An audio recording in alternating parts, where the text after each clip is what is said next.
Hey guys, welcome back to the Energy to Heal. I'm Laura Milliken, registered nurse, master's level Splankna practitioner, and your host. This podcast is all about helping you understand what's actually going on beneath the surface.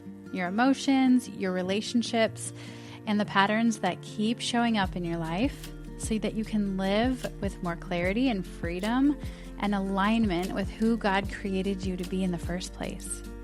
If you're new here, Splankna is a faith-based somatic approach. That means we're not just talking about your thoughts and your feelings. We're working with how experiences are stored in your body. And then we're going to invite Jesus into those places to process what's been unresolved. It's about getting underneath the surface level coping and addressing what's actually driving your reactions and your behaviors. Today's episode is a conversation with Erica. She's another master's level Splankna practitioner, and we go in a direction I think is going to be helpful for a lot of you. We talk about what it looks like to build a life that you don't constantly feel the need to escape from.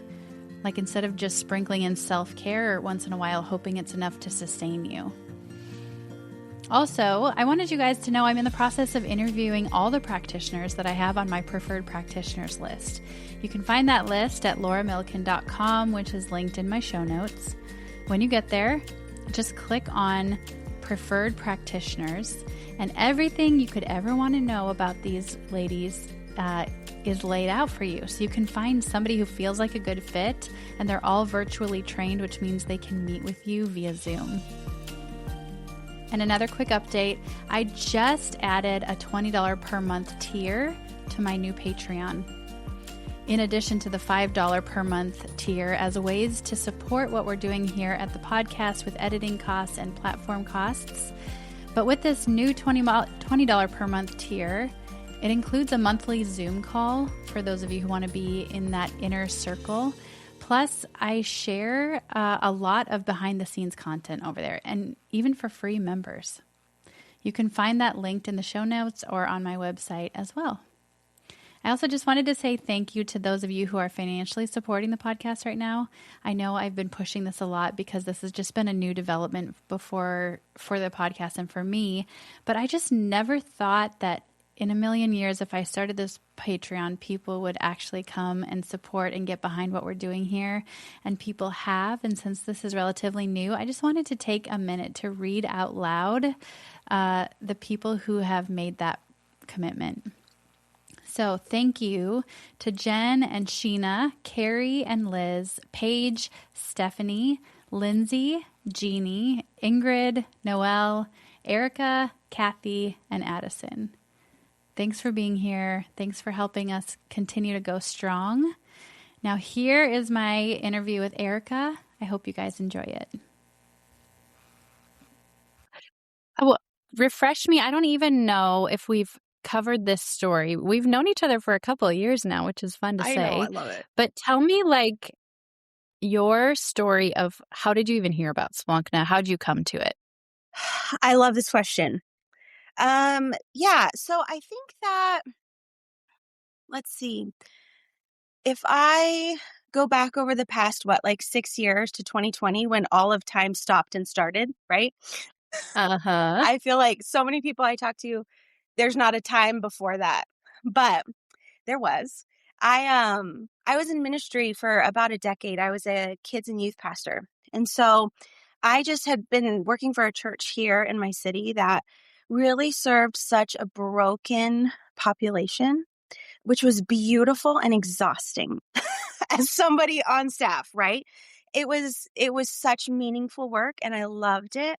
But I also often really felt like I didn't have the tools that I needed to help people really find that lasting change in the Lord. Like I had words, I had hope, I had a whole lot of innocent, naive youth about me and that faith that comes with it, but I didn't really have tools for that. And so, I ended up stepping down from my role so I could raise our babies. We have 3 girls. And that was a gift, but it was a really hard season. I worked exclusively with like middle school kids. Love middle school kids. Do you want to talk about periods and puberty? I'm in. But like, You're the I'm the girl. girl. But to like babies were really hard for me. It wasn't my season, you know? And so I really struggled with that and just being in the trenches of raising our babies. And we really struggled with infertility, secondary infertility 2 times. And so it took a long time for us to kind of walk out that dream of growing our family. So in 2020, my mom got diagnosed with stage 4 pancreatic cancer. As well as we had our third daughter, and obviously the world had shut down, right? So it was a whole reset, I Yeah. think. And in that time, a lot had been going on. I had been starting to help a friend launch her nonprofit. And we had started going to a new church and I was just really floundering. Like, I just felt like this is too much stuff that's going on. And I just feel stuck. The one thing that we had been doing in our life a lot was from the time I was a middle school pastor, I had all of my church kids who I adored. And a lot of them were now in their like early 20s and just needing some love, needing a place. Because, 18 to 22-year-olds need a mom and dad so bad, but they don't want their own so often, right? And we just thought, what is a way that we can love these people and love them well? And so we just decided to start hosting family dinners where we would just cook a ton of food and say, come over, come hang out. Nothing is off limits after our girls go to bed. But before that, if we could just I love that. incorporate them into our family, like, you're a part of our family, come sit with us, have dinner with us, and about when they go to bed, we can talk about it. So that way, we kept it good for whatever. And Yep. PG for before 7 p.m. exactly. And there's no agenda except to love and be family. So we would play games, we would spend time together, we would just hear about their lives and just let them have a safe place to like process it, right? So in this season, Wow. one of and we called it Sup Fam. So kind of a cute little name, right? Like a little Yeah, supper that's family, cute. but Sup Fam. So one of our Yeah. Sup Fam girls, she was just really struggling in this one area of her life. And she would bring it to dinner week after week talking about this. So I was just praying for her one night. And I so clearly heard the Lord say, it is imperative to the kingdom that you come alive. And I'm thinking, what a great word for her. Like, that's so wonderful.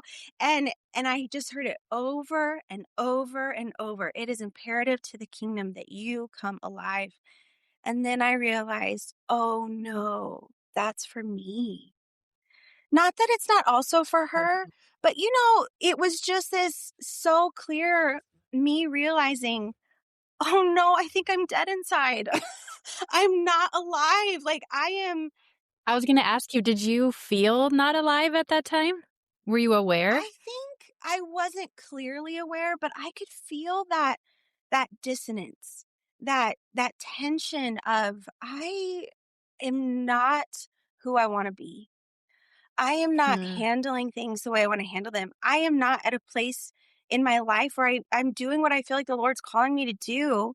I mean, I was, right? I'm raising my babies. I'm loving on people, but Mhm. I still just felt this Mhm. tension of, I think I'm doing it feeling dead inside. And it was kind of, I think I can relate to that because it's like you're going through the motions. On paper, it all looks good, but you almost feel like a zombie. You almost feel like a shell of you is walking around doing these tasks, and your soul is a million miles away. right. And that's exactly how it felt. And I think a lot of moms can relate to that, right? Especially in Yeah. the trenches when your kids are little and you have no Mhm. sleep. It is just, what an unfair season. It's like supposed to be the sweetest, but you are fried and you can't Mhm. really even enjoy things because you are deeply tired, and not just physically tired, but emotionally, mentally, spiritually so often, right? And so Yeah. I think in that, I just started to ask the Lord, oh, what do I do? I don't want to. Yeah, how do I come alive? Exactly. What does that I even don't want to be mean? dead. Yeah. How do I even come alive? What would that look like? I have no idea. And it opened up a really cool conversation between he and I. It opened up this really special avenue for him to speak into our family, that he wanted us to have a healing house and all of these things. But when I think about the conversation about it's imperative to the kingdom that you come alive. And then eventually he spoke this to my husband and I, and this crazy, just our friends were praying over us. And afterwards I felt like I had to tell Nathan, listen, I don't even know what this means, but I really feel like I heard the Lord say healing house, but like, don't put pressure on me. And he goes, Yeah. I heard the same thing. And I was like, we just stared at each other, because like maybe you have a super holy marriage where you just agree on everything all the time and it's easy and you never disagree and you're always in unity, but not us, never us. And so, You're like, what is this? What is this agreement we right. feel? And we honestly just stared at each other because it was like, we don't know what this is. So we just started to unpack what that meant. And so the new church that we had been going to, we met the associate pastor and his wife. We just fell in love with them. And they ended up coming over for dinner one night. And there had been so many events that had started to happen, as the Lord does, right? He leads and navigates this kind of tapestry all woven together.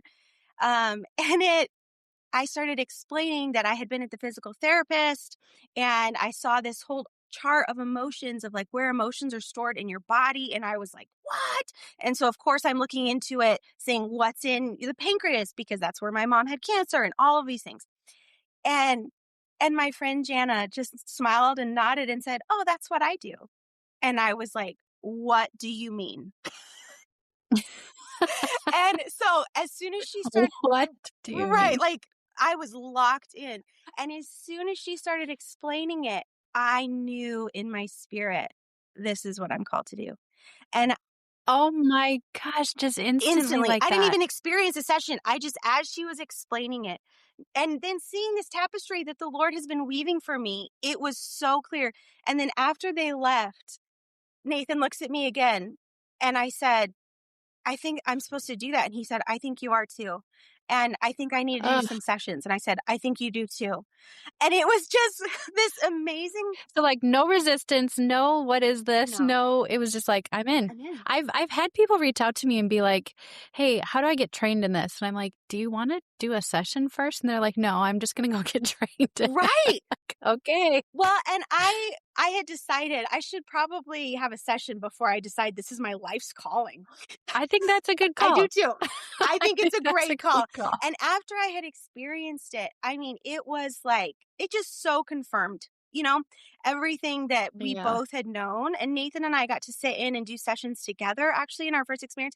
It was incredible. Shout out to Jana Clark, who's now in Lubbock. She's the best. So this was a friend of yours. You had no idea she was a Splankna practitioner, and she's just living her practitioner life when you just had no idea? Yeah, I think that she had mentioned something about like that she was like in the Christian therapy world. And Oh, so okay. it wasn't like we had gone deep into it.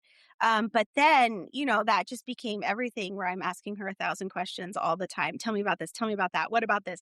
And, and yeah, she had been trained kind of one of the original or first group of people who had been trained in Splankna. And it took her a while to get through it, but it Wow. was just really such a gift to me, because she just instantly, she said, when I told her, I think I'm supposed to do this, she said, yeah, I think you are too. I think that you could bring freedom to a lot of people. And what a gift. It wasn't, and I love that about this community, that it's not this kind of like gatekeeping or holding back. I have the power, I have the wisdom, No. you can't. It's like, yes, we need you to do this if the Lord put it on We your heart. need so many more practitioners. Exactly. And I feel like each of us is so unique, right? And so what we bring to Yeah. the table is so beautifully needed in each of our different Mhm. spaces and our voices, our areas, all of it. So I'm so grateful that she encouraged me in that, because I felt like I need encouragement. I do. I won't pretend like I don't. I really do. This episode is brought to you by Our Ritual. And honestly, I love what they're doing because it makes real relationship support actually doable in the middle of real life. Splankna is amazing for like resetting those deep subconscious patterns that you have. But Our Ritual is a relationship support platform. It combines licensed therapy sessions with practical tools and guided exercises that you can use between sessions. So it's not just talking about your problems, it's actually learning how to communicate better, work through conflict, and reconnect. It's 100% virtual, which means no driving anywhere. And they have flexible scheduling, even nights and weekends. So if you're anything like me with kids and full schedules, that matters. They also offer individual plans, so you don't have to wait until your spouse is ready. You can start growing and strengthening yourself right now. If you want to check it out, I have a link for you in the show notes. When you go through that link, you can use code ENERGY20 for 20% off your first month. Again, just click the link in the show notes and use code ENERGY20 for 20% off. So, I love that. Yeah. Yeah. So talk more about, you were just saying like, okay, so you were in this season of, I felt dead inside, but I didn't really know it until the Lord basically told me, I need you to come alive. Yeah. And then Splankna comes along. So one of my questions is, where in that process, or how did Splankna play into that process of you coming alive? Mm-hmm. And then I'd love to hear you just talk to us about like, I mean, I imagine 90% of the people listening to this episode have been in a season or are in a season, and they know very well what it means to feel dead inside. Because, wow, this earth is not our home, and it's not always easy to walk through. So tell me about that process for you. What was Splankna's journey in you coming back to life? Well, I think the biggest thing is that there is so much healing involved. And I think so much of caring for ourselves is being able to take care of every part of ourself, right? Body, soul, mind, and spirit. And I think as a young mom, I heard about self-care and I just thought, well, I can't afford that money-wise, time-wise, anything. And then with my super unhealthy Enneagram 2 vibes too, right? Where I'm like, no, what's taking care of myself is taking care of others. And, there's a little bit of truth in that, but I was dead inside, right? Yeah, and taking care of yourself to you meant what? Like a day at the spa, which is why you can't afford I it, can't right? afford Like it. to you, it meant hundreds of dollars, getting my nails done, getting my facial. Right. And then you still have to go back to this life that you don't even like, or maybe you feel dead in, Yeah. So it didn't fix anything. And I think that's where I really had that tension that this isn't going to Yeah. fix anything. And so somewhere along the lines, I had just I heard somebody speaking about how real self-care is building a life you don't need to escape from. And I so resonated with Love it. that because I needed to build a life I didn't need to escape from. And then in tandem, I'm hearing the Lord say, yeah, and it's imperative to the kingdom that you come alive. So I'm just sitting there like, what is, Oh my God. but how, You know, that phrase you just said, building a life that you don't have to escape from. There's so many things that come to mind when I hear you say that. One of them is the intentionality of building. Yes. Like, I spent most of my adult life just reacting to whatever happened around me. Just like not building intention. Like, building means intentional. Mhm. I never was intentional. It was like, oh, I guess this is happening. Up. I guess we'll go with the flow. Up. I guess there was no building in the first, I don't know, 12, 15 years of my adult life. Totally. And there were, like, I remember the day that I realized, oh, I actually have a say in the kind of life that I live. Like, I could actually put some plans and motion behind something that I dream of happening. Totally. Well, and I think that's the piece because adulthood, it's rough out here, right? Like we're all barely surviving, a lot of us. And a lot of times it's not this like perfect thing that we dreamed about. And I've always been, probably to a fault, a dreamer, an idealist. In the perfect world, it would look like this. And then a few babies in and you realize this is not this is not what I dreamt about. And not because it isn't beautiful, but because it is so much harder. So much is out of your control. So there's a part where you really do have to roll with the punches, right? And you just Mhm. have to keep going. But then the other part of me that exactly that, the building, right? Like, but if the Lord has given us dreams, if He wants us to come alive, because I think that's when He receives the most glory, is when we are completely who He made us to be. Then I think Mhm. that, like, how do we reconcile that tension of this life that I'm floundering in and just rolling with versus building what He's placed inside of me? And so, Yeah, because he says he came to give us life to the yes, fullest.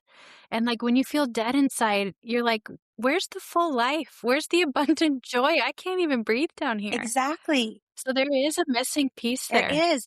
And a lot of times, like, maybe everybody else has a lot more together than I did, but I struggle to even identify what I want or what I need. And so it's really difficult for me, especially when I'm drowning, to even know what I need or what I desire, what I want, what it would look like for me to be alive, right? And I Mhm. see that so often with my clients. I don't know about you, but when we do a lot of the creative work, they just are like, "I just can't. I don't even know what that looks like. I don't know how I could." And so I feel like it resonates, right? That not everybody knows Absolutely. how. But I think with Yep. Splankna, what was so impactful for me is, first of all, that I could actually heal. I could heal these things that were trapped deep inside that maybe I didn't even know about or that I didn't remember, that were lingering in my life, these echoes of rejection or feeling neglected or whatever it was. Mhm. And then once I started on that healing journey, then I realized, man, I'm seen by Adonai Elroy, the God who sees me in my past that He wants to heal, in my present, right here and now, that He's working and live and active, but also in my future, that I can build a life on Him now that I received this healing and I know He's here in the trenches with me, and moving Mhm. forward to actually build a life that is fruitful and full and where I'm alive and I'm no longer dead inside.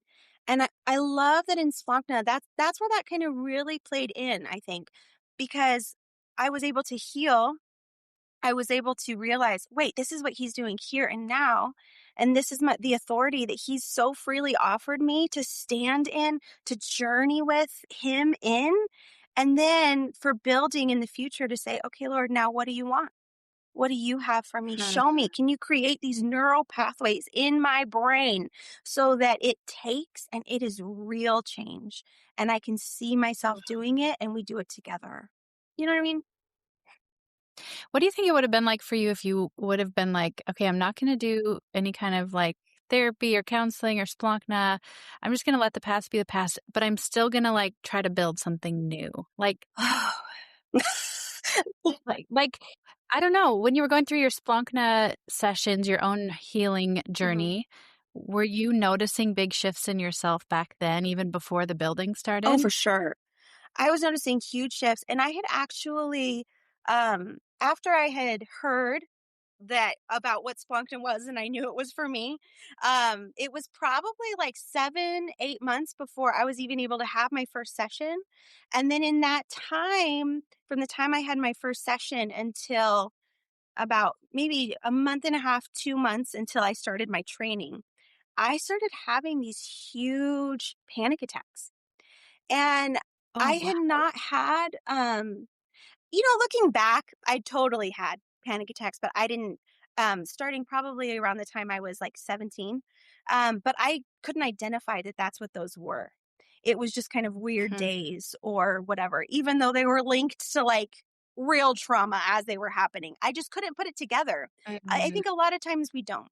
We don't put together Yeah. what's happening in our body and what is going on in our mind, soul, spirit, right? And so I had just started having, like, they started to increase to the point where I'm like sitting down eating breakfast and I'm having a panic attack. And I don't even know why. Like, after you started having Splankna Yeah, I sessions? had just had the one. And Okay. then And our marriage was in a really rocky place. There was a lot of things that Mhm. we were wading through that were just so broken and hurtful. And I'm sure that was contributing a ton to the panic attacks, right? And so Mhm. I called Jana and I said, and I struggle to ask for help. I struggle so hard, friend. I wish I didn't. I wish it was easy for me and I just used my resources all the time, but I don't. But I just knew, again, the Lord is so kind to me. I just knew I'm going to call Jana and I'm going to see if we can go stay with her, because they'd been telling us after they had moved, come stay with us, come see us. And I texted her and I said, "Hi, what are you doing this weekend?" And this weekend being tomorrow. And Oh. and she was like, "It's crazy. All of our girls are gone and we're doing this big fast. Why?" And I said, "Everything's a mess in my life. Can we come stay with you? Can you Oh, do sessions with us?" And she said, "Absolutely. This was obviously ordained. Like, come." that's an amazing Oh, friend. the best. And so we went and we just did kind of like an intensive weekend together. And in that, I was able to really see such a huge shift in my panic attacks. And so, just from this, what seemed to be a totally unrelated at the time, right? Mhm. But putting it all together and then using those tools, using the different algorithms, using collarbone statements. And the biggest tool for me has been forgiveness. Holy cow. I could just I was spiraling out of control doing the dishes. I don't know what it is about the dishes, but I just want to like abandon my family and drive off into the sunset every time I do the dishes. If the sink is full. Yeah, Yes, I know that feeling. That's the only reason I'm laughing. right. It's painfully relatable, right? And Yeah, I had postpartum depression after my 4th one, and I remember standing at the dishwasher, and it needed to be unloaded, and the sink was full, and I froze. I couldn't move. I couldn't lift my arm. The thought of that dishwasher was the most overwhelming thing I had ever experienced in my entire life in that moment, and I was like, that was my "I think I'm not okay" moment. yes, same. I don't know what it is about the dishes. Maybe because it never Yeah. ends, you know? And Yeah. it's just this reminder that nobody loves me because they don't do their own dishes, which is not true. Just hits all the things when you're in a vulnerable All the spot. things. And I would just sit there and spiral down out of control. And it became such a source of bitterness in my family, my marriage, and my heart. But I just, even in like receiving these tools from Splankna, I just started to like, and we sat there and kind of were troubleshooting during my session with Nathan and Jana as far as like, okay, what do we do about the dishes? And, obviously help and, incorporating whatever. But what I realized too is if when I start to spiral out of control, when I get that sense, I think I want to drive off into the sunset tonight, I just challenge myself to start tapping my fingers. It doesn't matter even which one, because it just starts to put me in this headspace of, okay, Lord, who do I need to forgive right now? And to just, It's like a surrendered state. yes, Like, "I'm inviting you into this, Jesus. I'm help me struggling." live right here, right now. And even that, and it's so silly, this example of the dishes, right? But even that, if I could just freeze while the water is running and I'm tapping my finger. And then I hear him say, and there's no filtering, right? That's the rule. You can't censor what the Holy Spirit says. So as you go in Mhm. and you're doing your little finger taps, Lord, who do I need to forgive right now?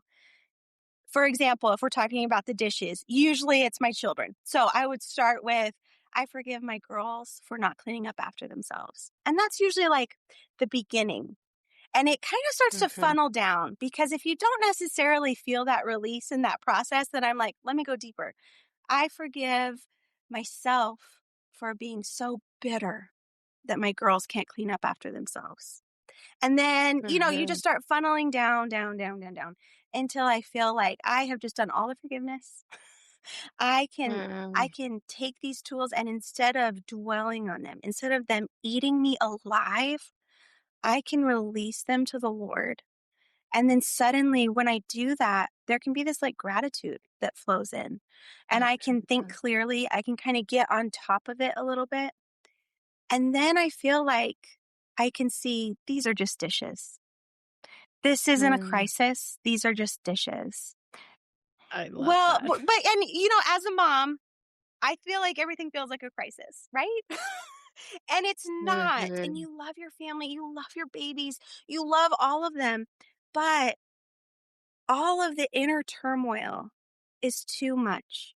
And so I think if I were to have stayed stuck in that place without these tools, without these sessions, without Splankna in general, I can't imagine where I'd be right now. Probably alone and Mm. really angry, you know? But I think all of these tools that have come in to not only like heal from the past, to deal with current live active struggle, and then also to like build hope and dream for the future and ask the Lord to really like pave the way for these things. I just can't Mm. imagine. I'm so grateful and I'm so humbled that the Lord would like lead me to this in such a crazy, whatever kind of way. But like how Mhm. kind He is, right? To just lead us into this place of, I have you. I'm going to give you the tools. I have everything that you need. And yeah, I'm really humbled by that. You are such a not even a ray of sunshine, you are a ball of sunshine. Like, when I met you at master's training, it was almost like, who is that? I need to sit in front of that lady. I need to know her. You just are magnetic. You are beautiful, you're kind, you are just refreshing for the soul to be around. I mean that so genuinely. When you were in, like, this season of life where you felt dead inside, do you think you were like, how you can be bubbly on the outside, but on the inside, like, were you still that, like, ball of energy? I mean, you were having people over at your house for dinner, like, were you still this kind of version of yourself on the outside? um, so I'm also a really great actress, not to toot my own horn. You're so kind. You're like so flattering.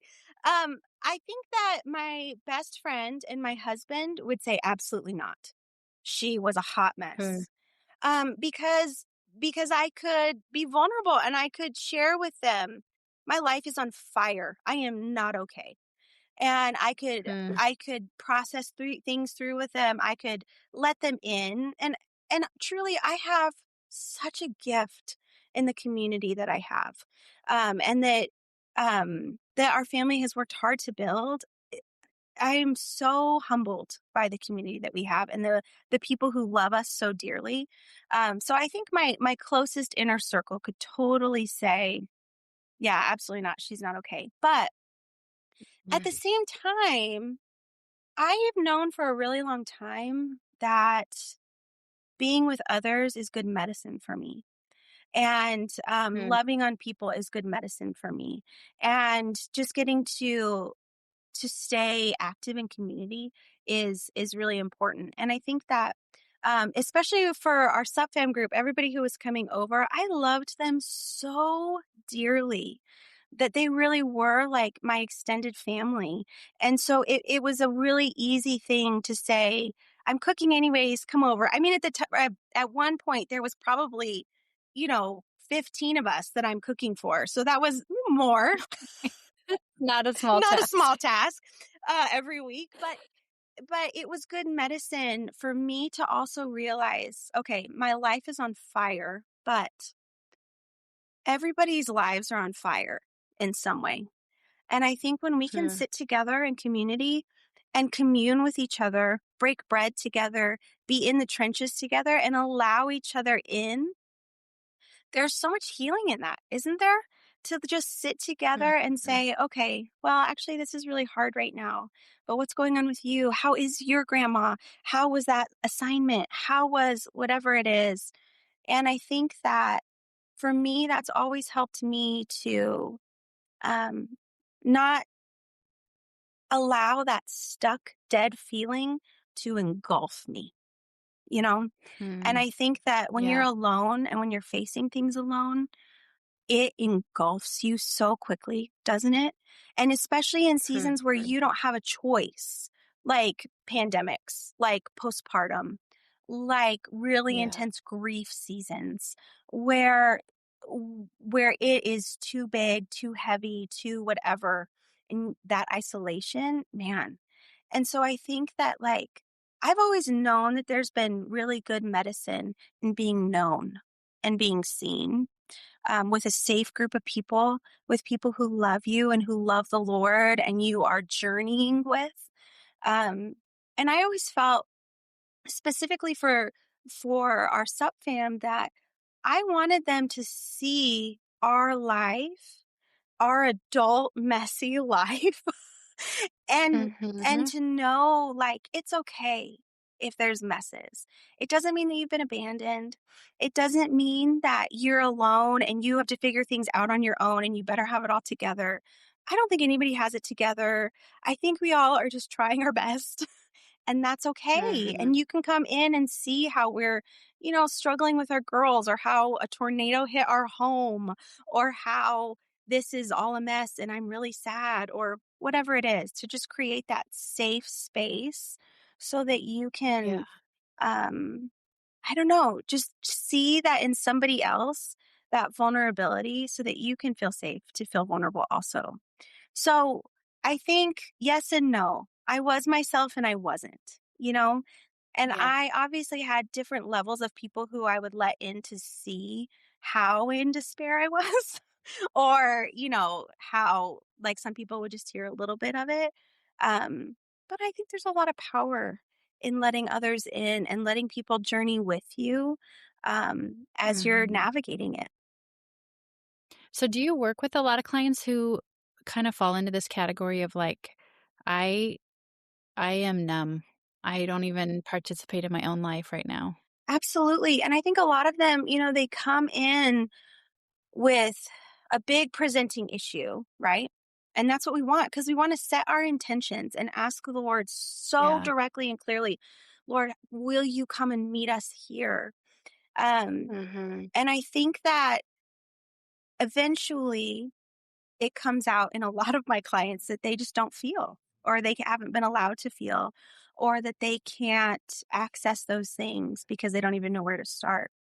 And it's so cool. Just in the Mhm. past couple weeks, I've had a few clients who come in with the most incredible reports after we've been working together for a few months, and maybe a year or so, like there's all these different timelines for everybody. Yeah. But there was one day I had 3 sessions back to back, and every single one of them was like, guess what? And it was these breakthroughs of health and feeling better. And look at this change and look at this. And I'm doing great. Almost to the Oh, point, kind of comically, where I'm like, well, what do you want to put before the Lord today? And you're like, I don't even know. I don't even know. I'm doing so good. Right. And I love I that. love that because I feel like I grew up as this overachieving firstborn daughter in this, biracial Mexican American home. So it is all this pressure like, "Mija, you better perform and you better get up and do it. And if I'm going to do it, I'm going to do it the hardest and I'm going to do it the best. And I'm going to like I'm not going to start by walking a mile. I'm going to run 10 miles so I can't walk." And so I see this a lot with my clients too, where they're maybe feeling numb or dead inside, or there's the problem, and they feel like, I got to hit it hard. But what I love about Splankna is it's so gentle, isn't it? And it's almost confusingly gentle sometimes because it feels like too gentle, too good, Mhm. too soft. And this change that just, he just brings it in gently and kindly.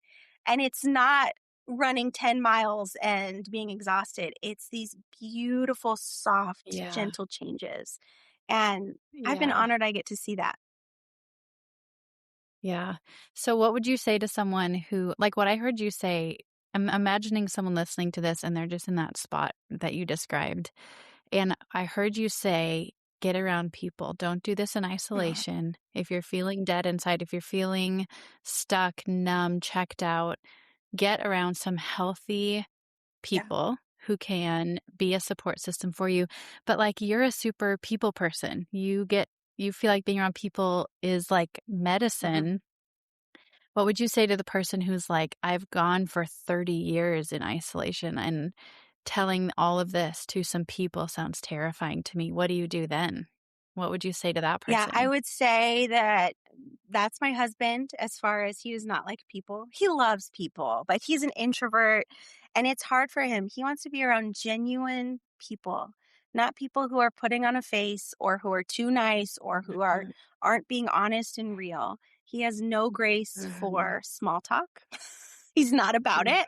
But if you want to just go deep, he wants to go deep. But I think too there's a lot of fear in being known, isn't there? And I think that in the fear of being known, it often just triggers us towards even more isolation. And I feel that I'm more of an ambivert, which is like a in between introvert, extrovert. Like I can go back and forth. It's not necessarily like I'm all people all the time, always, but I am about my people. And I think what's important and about seeking out friendships, seeking out people and community that are like minded and who are going to be a healthy help to you is if you're a Christian and walking with the Lord, how important it is to find a good community of people who are also seeking after him and finding him, right? Whether that's in a church group, if you're in college, like a college ministry group, any kind of mom group, whatever it is. And I think that it's so important and so helpful to just um, to take a first step and be a little vulnerable to do it, to say, I just need about 30 seconds of bravery and I am going to sign up for that small group. I am going to sign up Yes. for a Splankna session. Just 30 seconds. That's all it needs. And I think about Yeah. too, this idea of how can I support tomorrow's Erica? Because tomorrow's Erica is going to need a lot of love and support. And so in this really dead in time season, before I had found Splankna, I decided, okay, this is how I'm going to do it. I'm going to start my coffee the night before, right? I'm going to schedule my coffee. And I'm going to sign up for therapy today so that tomorrow's Erica can know that she is going to be taken care of. So I would just say, Yeah. I just want to challenge you if you are feeling dead inside, if you are feeling that little or huge tension, that it really just takes thinking, how can I love tomorrow's self just a little bit right now? 30 seconds of bravery to sign up for a Splankna Yeah. session, to sign up for a small group, to text my friend and say, hey, do you want to get coffee? Any of those little things. And slowly just let them build. And if you get burned, I would also challenge you to try again because Yes, thank you for yeah, saying that. people are That is people, such a good right? word. Like people are messy. Yes. I'm messy, you're messy. We're all messy. And Yeah. we can't let other people's messes deter us from deciding that we are going to build and we're going to build with the Lord and we're going to step out and be with him and we're not going to keep allowing anything in us to stay stuck, but we're going to start taking those little steps. That's amazing. So well said. I've been working with a lot of people lately who are kind of in that like women empty nester season of life, and um, they've held a lot in for a lot of years, Yeah. and they have kind of like white knuckled their way through a lot of hard with a smile on their Yeah. face. And I just want to like point out how powerful it is to be able to sit in front of somebody, like in my case, they're sitting in front of a Splankna practitioner, and they're just literally telling their story of what they've seen, what they have endured, what they have felt. And in response, I am hearing their experience. I'm getting teary-eyed with them. I am Yeah. resonating with their story. Like, um, there's this guy I heard, oh man, I wish I could think of his name, David Kessler. He's the grief expert, and he says, grief demands a witness. Yes. And when you have held in pain for 30 Oh, years, man. 20 years, 10 years, and nobody has witnessed it because you just put on a smile and you kept going like we feel like we have to do all the time, there's no witness. There's no somebody looking back at you going, "Oh my word, that is heavy." And you've never spoken about it. Like, I want to encourage you guys, if you have no one, if you don't have a community of sup fam people to come over and hear how your week has Mhm. been and you're feeling lonely, like even just being brave to sign up for a Splankna session, just to be able to say things out loud that you have never said out loud before can be so healing for the human heart because God created us for community. He created us to sit across a table from each other and to share our story and to have it affect the person who's hearing it. Yes. So Erica, I feel like we're just getting started and I have so many more things I could ask, but can you please tell people how to get a hold of you? Because you do virtual I sessions, which do. is a massive benefit because you could be literally on the other side of the world listening to this episode right now and you could meet with Erica as a practitioner. Mhm. So as a reminder, all of her information is at lauramilliken.com on my book a session tab. But can you also just talk to us a little bit about how to get in contact with you? Yeah, absolutely. I have a website, healinghouse.community. My business is Healing House Emotional Wellness because, man, what a goal to have a healing house and for you to build your own healing house, right? As we work together. And so you can email me too at erica@healinghouse.community, or sign up. You can go right onto my website, healinghouse.community, and right there as you open it up, it would say book a session.